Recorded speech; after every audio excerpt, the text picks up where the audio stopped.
But first, the Buffett Rule. All-star lineup after me, Dan. You betcha. Why not?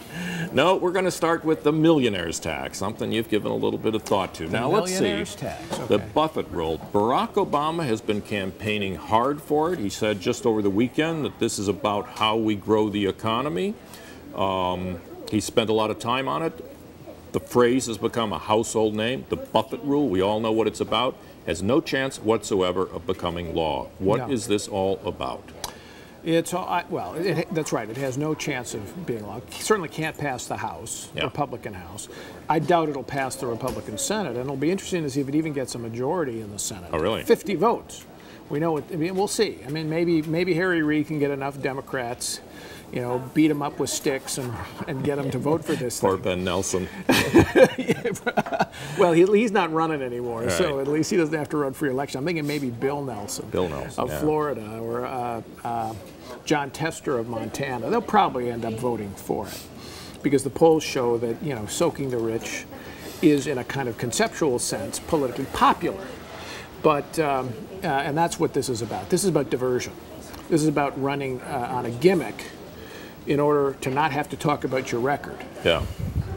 But on the other hand, what if they didn't even get 50 votes in the Senate? It's not quite in the same category as the healthcare mandate getting overturned, but it'd be pinning back the president's ears. He's invested a lot in this thing. He can't even get more than 50 senators to vote for it. Well, it would be embarrassing. That's right. I think it would be embarrassing. I mean, I suspect they will probably get over that 50-51 But even votes. just, you know.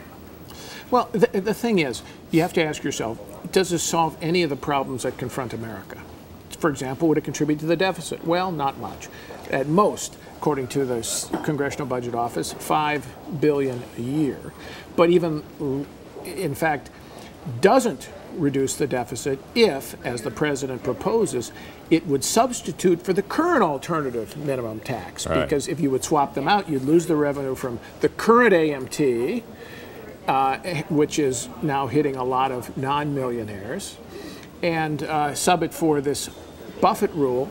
There isn't enough money in the Buffett Rule. Yeah. That didn't get talked about too much. There was a substitute for the AMT. Yeah, no, that's right. Because I mean, what it is, the Buffett Rule really is another kind of higher alternative minimum tax. The AMT now has a top rate of 26 and 28%. Yeah.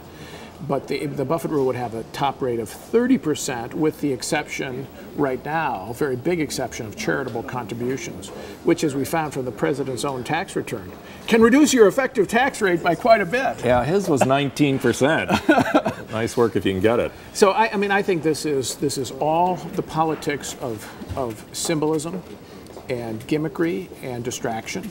And you know, if you don't want to talk about 8.2% unemployment, let's talk about, you know, Warren Buffett's taxes. Well, the thing about the Buffett Rule was that it began as, just represented by the president, as a way to reduce the deficit. And then somebody did the kind of simple arithmetic and said, it only makes a little teensy-weensy dent in the deficit. Right. Suddenly it was all about fairness in the tax code. Well, and we know that for the president, this is his core value when it comes to taxation. And they admitted it. The White House admitted in their briefing last week, on the record briefing on the Buffett Rule. They said, look, we never said, they claimed they never said this was going to have a big deficit impact. This is just about the rich paying their fair share. In the end, what you see with all of these taxes like the AMT is that they start out as taxes on the rich. Yeah. Over time, they ultimately hit a lot more people. Yeah. And the reason they do? Because that's where the money is. There just aren't enough rich people in America to tax year in and year out and do anything to finance the current levels of government, and certainly not the levels of government that Barack Obama wants to finance.